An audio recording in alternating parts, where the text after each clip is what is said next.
Je vous invite à voir quel est l'état des lieux pour ce qui est de l'offre locale dans ce reportage qui va suivre. Nos reporters sont allés à la rencontre des fabricants locaux des meubles en bois pour toucher du doigt le processus de fabrication et de commercialisation de ces meubles qu'on doit bien nommer Made in Cameroun, qui font face malheureusement à la concurrence des meubles en bois importés, exposés eux très généralement dans des showrooms de luxe. Alors, que vaut l'industrie de fabrication locale et de commercialisation des meubles en bois au Cameroun?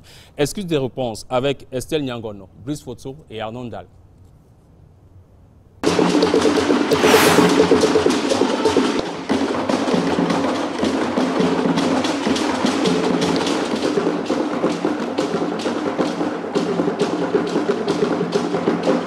Palais des Congrès de Yaoundé, du 26 avril au 5 mai 2018, la 6e édition du Salon international de l'artisanat du Cameroun bat son plein. L'initiative est celle du ministère des Petites et Moyennes Entreprises, de l'économie sociale et de l'artisanat. La thématique choisie pour cette autre édition est l'artisanat africain et le commerce équitable, enjeux et perspectives.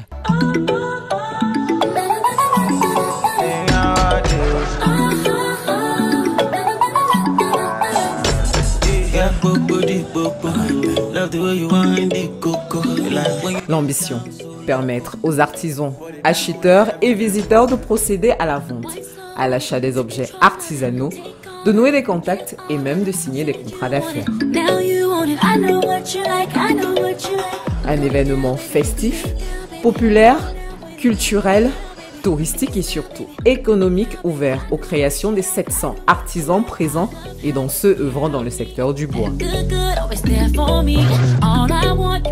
y a des chaises, il y a des salons royaux, il y a des objets de décoration, et des lampes, presque pour le décor quoi, à la maison. Je suis sur le bois depuis plus de 35 ans. Depuis de 35 ans, dans la sculpture du bois. Bon, hier, le bois, parce que mon père était menuisier, je suis né, je crois, avec ça dans le sang. C'est ça mon inspiration. En venant exposer leur savoir-faire au SIAC, ils espèrent faire entendre leurs cris afin que leurs conditions de travail précaires s'améliorent. Nos essences sont ignorées. On calque seulement ce que les Occidentaux ont pu connaître, les dossiers, les bibliothécaires, mais il y a beaucoup d'autres essences de bois qui sont très formidables, mais que nous ignorons jusqu'à présent parce que ce n'est pas inscrit dans la série des bois qu'ils ont répertoriés. Dans notre activité, ce qui nous manque vraiment, c'est au niveau du financement, parce qu'on travaille, vous voyez comment je suis un peu vieux, mais il n'y a pas de financement au niveau de l'industrie pour agrandir, pour que ça devienne des sociétés.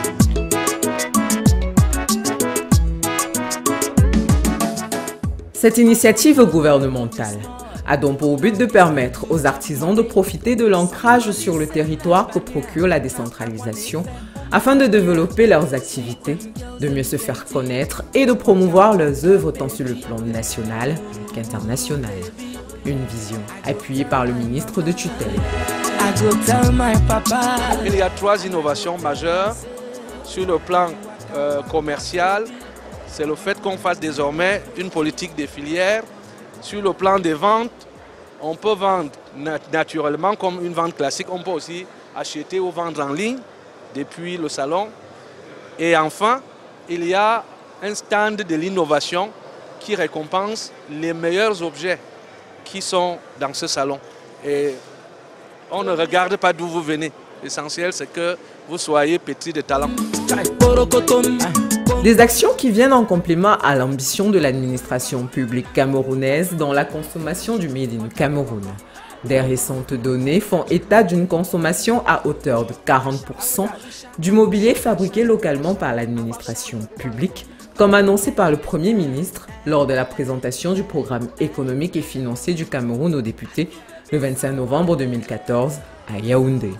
Au travers de cette décision, l'État entend donner une impulsion à la transformation locale du bois camerounais qui continue d'être exporté majoritairement sous la forme de lame sciée ou alors en grume, malgré les dispositions réglementaires interdisant cette dernière pratique. Cependant, cela demeure insuffisant car le secteur bois ne contribue qu'à 4% du produit intérieur brut camerounais. Pourquoi les meubles camerounais ne sont pas assez consommés localement? Pourquoi les consommateurs ont-ils une préférence pour les meubles importés? Qu'en est-il de la qualité et du coût de ces derniers? Stratégie est allée à la rencontre de cette branche d'opportunités.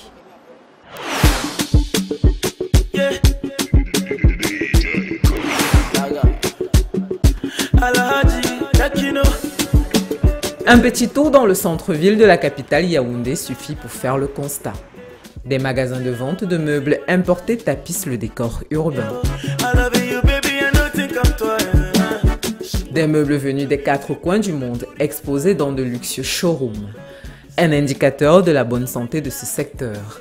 L'architecture de ces espaces de vente savamment décorés pour certains par des affiches invitant les usagers à découvrir différentes expositions a de quoi faire languir plus d'un.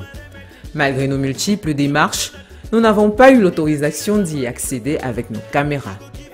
Cependant, grâce à des vidéos de promotion de ces espaces piqués ça et là sur Internet, nous pouvons néanmoins vous présenter la brochette des prix.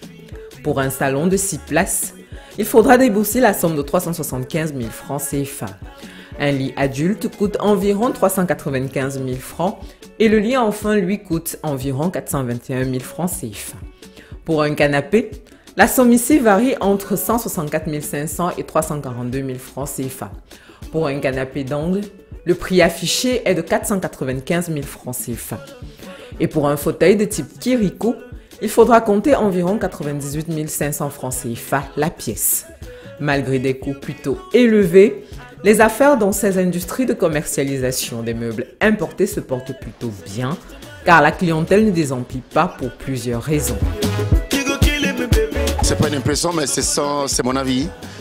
Alors, le meuble importé ou fait localement, je choisirais et je préférerais, je pèse mes mots, le meuble importé.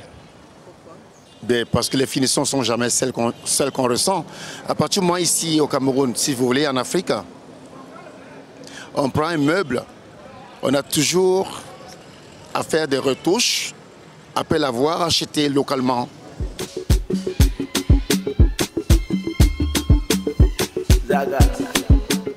Un choix assumé par bien de consommateurs, à l'exemple de ce cabinet d'études entièrement meublé par du mobilier importé.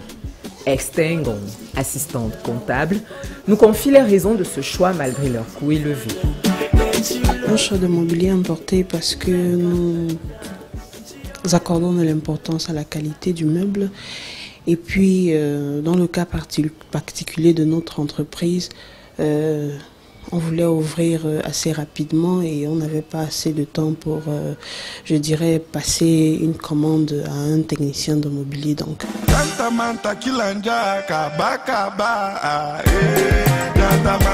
Comme partout ailleurs, l'argument de la qualité est brandi par bien de consommateurs pour justifier leur choix.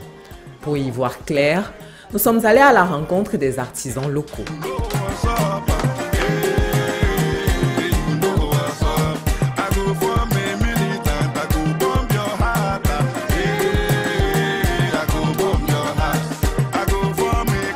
Loin des précieux espaces de vente des meubles importés, nous nous rendons au quartier Olozoa, non loin du centre-ville de Yaoundé. Sur cette route très fréquentée, le décor aux abords ne passe pas inaperçu. Des meubles s'offrent à voir et à toucher à tous les coins de rue. Un gigantesque showroom à ciel ouvert.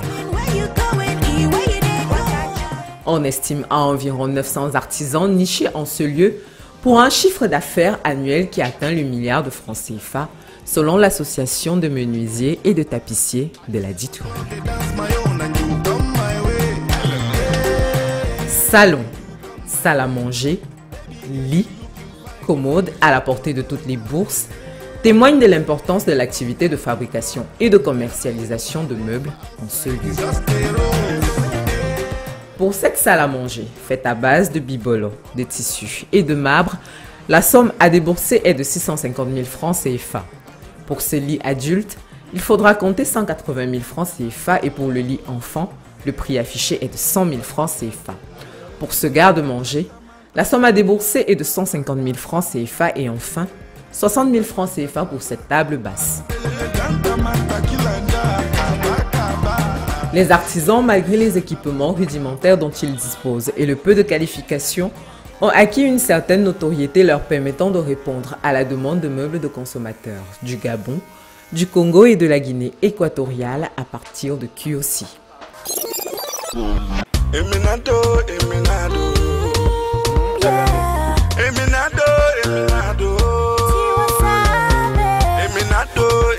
Pour toucher du doigt l'étendue de cette activité commerciale, nous faisons la rencontre d'Emmanuel Adibé, propriétaire de cet espace d'exposition. Bonjour madame. Adibé Emmanuel. Lit, matelas, coiffeuse, placeur, salon, toute qualité. Matelas, toute qualité. Et à la mezzanine. Vous voyez ici, là, ce qui vous arrange. On peut monter en haut, vous voyez aussi. Ok. Ça, c'est également lit.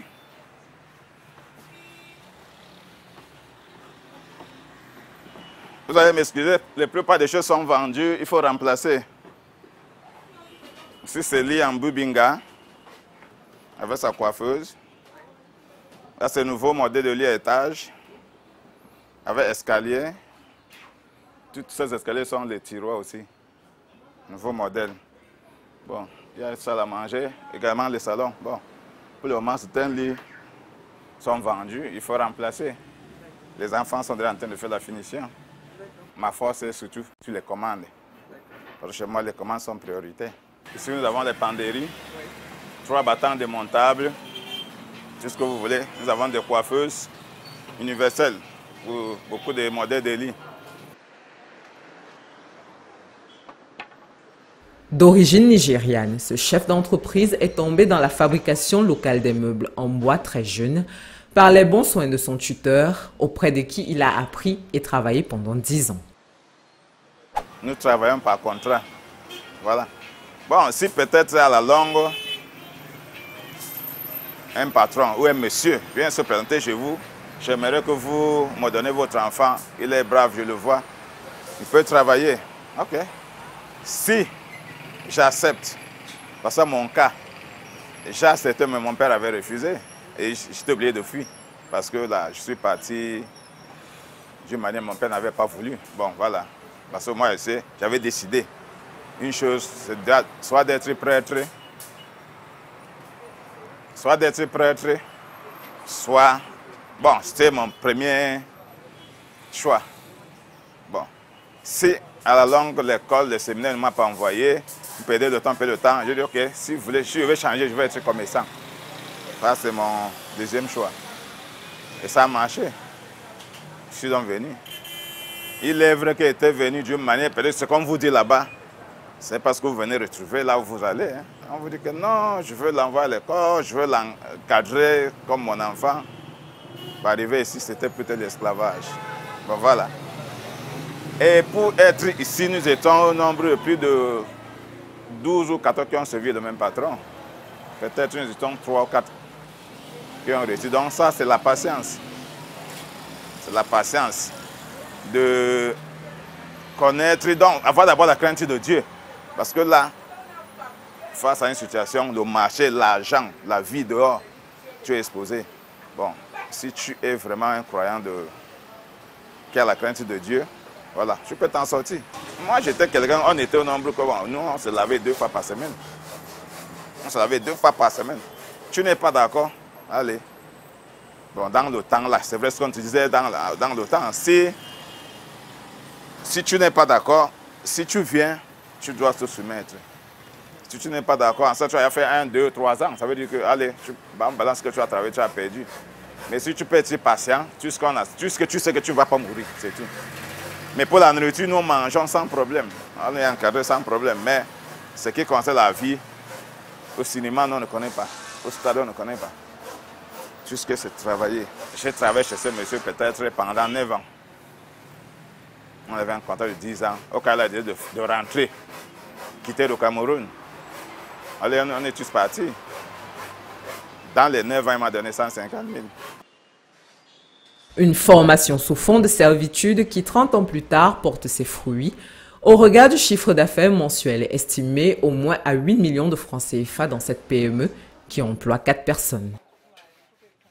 Je suis venu à Yaoundé en 1995 avec 350 000. Voilà, j'ai commencé la vie. Bon, c'est quoi donc ce que j'ai appris, c'est lui? Parce que s'il me laissait le temps là de jouer ma vie, ça veut dire que l'argent là était rien.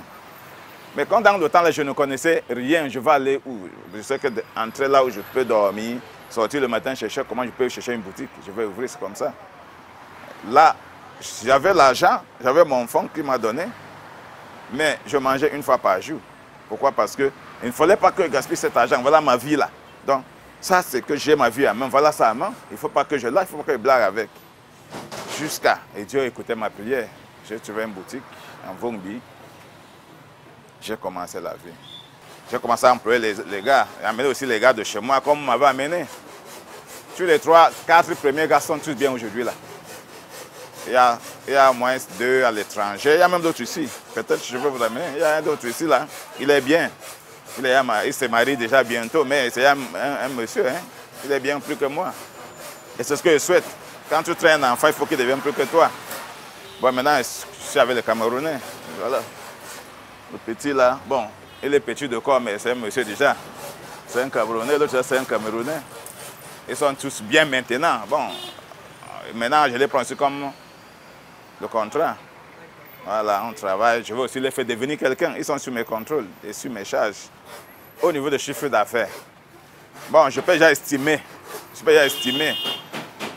Parce que nous tournons à crédit. Je peux avoir un chiffre de 1-2 millions de francs qui tournent couramment. Le bois étant un matériel naturel, vivant et d'une grande longévité, il se décline en de nombreuses essences dont l'exploitation exige des compétences et des techniques multiples. Pour les connaître, Emmanuel déroule sous l'œil de notre caméra les différents métiers liés à l'activité. Il y a les packs à bois partout. Nous achetons, nous partons à la machine. Nous avons nos sculpteurs, maison. Nous avons, bon, nous travaillons n'importe quelle machine. Hein, parce que la machine peut être en panne et il faut aller dans d'autres machines. Travailler, bon, pourvu que le client est servi. Ici, nous sommes dans l'atelier de production, de fabrication et de transformation de bois. Par exemple, les lits que vous avez vu à l'exposition, là, voici comment ça commence. Vous voyez comment les pieds sont formés. Bon, voici monsieur le chef d'atelier, monsieur Raoul. Bonjour. Oui, voici le chef d'atelier, mon partenaire, quand on travaille ensemble, celui qui s'occupe de la machine et celui qui s'occupe des achats de bois. Et il vient me rendre compte là-bas à l'exposition. Vous voyez les dépôts qui sont en haut là. Il y a des propriétaires dans ce dépôt. Il y a des essences de bois. Chaque bois a une valeur. Il y a des bois de 5 000 la planche. Il y a même jusqu'à 14 000, 15 000. Bon, nous faisons ceux qui sont... Bon, on travaille selon la commande et le choix de bois que la personne a demandé, que le client a demandé. Bon, nous avons beaucoup de modèles de meubles, de lits, bon, et autres que nous faisions. Et la majorité des modèles, moi principalement, je les crée. Pas mon imagination, quoi. Puisque ça fait pas quand même 2 jours que je suis dans la misère. Je peux m'inspirer d'un meuble pour en créer un autre. Par exemple, le modèle que vous voyez là, qui est encore en pièces détachées. Je peux réaliser au moins 8 en un mois. Ici, les travaux dont les gens payent le bois au dépôt, ils amènent pour qu'on usine ça pour eux. Donc, enfin, ils amènent ça à l'atelier pour monter, pour faire les montages. Pour dire les manœuvres de la machine, donc rabouter le bois, scier, donc mettre ça en état de montage pour donner les formes de ce que le menuisier veut fabriquer. Ça, c'est la machine à rabouteuse, c'est une machine combinée. Il y a la motrice, ici la rabouteuse. Au niveau de là, on a la scie et le toupie, la toupie. Un travail à la chaîne qui valorise le savoir-faire en matière de fabrication locale des meubles au Cameroun. Cependant, ce travail ardu n'est pas sans difficulté. Le secret dans le marché, c'est d'être honnête. Bon, je préfère vous donner un délai que je suis sûr de finir. Et si vous êtes trop pressé, je préfère vous laisser partir. Parce que là, par exemple, ça c'est la commande d'un monsieur. C'est la commande d'un monsieur. Bon, ce qui fait maintenant, chacun a son secret. Pourquoi? Parce que nous savons que on dit que les techniciens sont malhonnêtes. Mais chez moi, c'est plutôt les clients qui me déçoivent parce que tu finis le travail de client, tu l'appelles, il ne vient pas.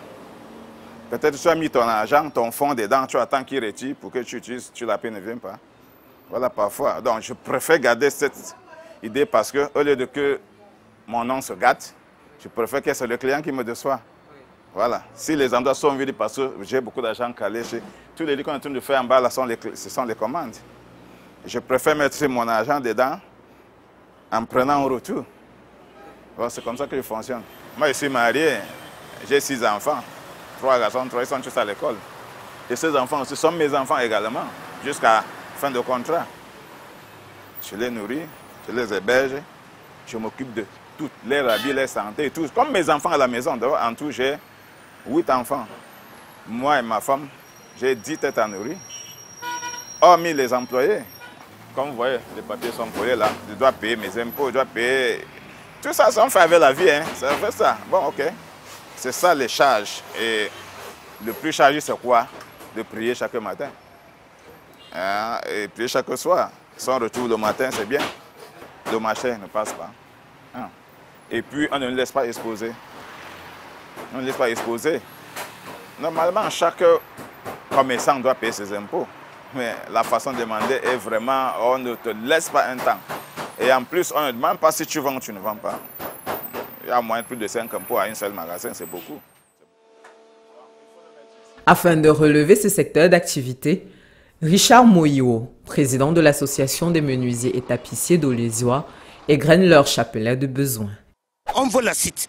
Ce qu'on demande à l'État, c'est le site. On avait quand même travaillé avec l'État pour avoir un site dans la zone industrielle à Maxil. Ça n'a pas eu lieu. Le Banque mondial a nous soutenir. Ça n'a pas eu lieu. Mais à cette fois-ci, on est en train d'appeler au gouvernement camerounais que la transformation, la deuxième transformation, la troisième transformation du bois, ça fait en sorte qu'améliorer les conditions des techniciens de Cameroun, de Olézois en particulier, que l'État compte sur nous, en nous donnant le site et le matériel, comme l'équipement de transformation de bois lequel le Banque mondial a donné, que ça n'est pas à notre disposition. Le bois est une essence précieuse dont l'exploitation génère des dividendes énormes.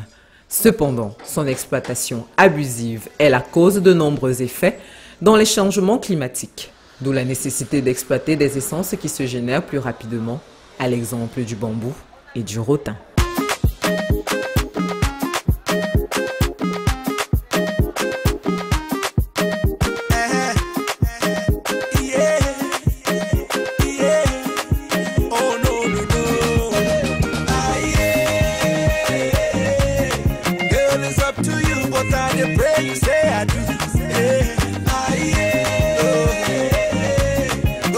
Papa, say na me they come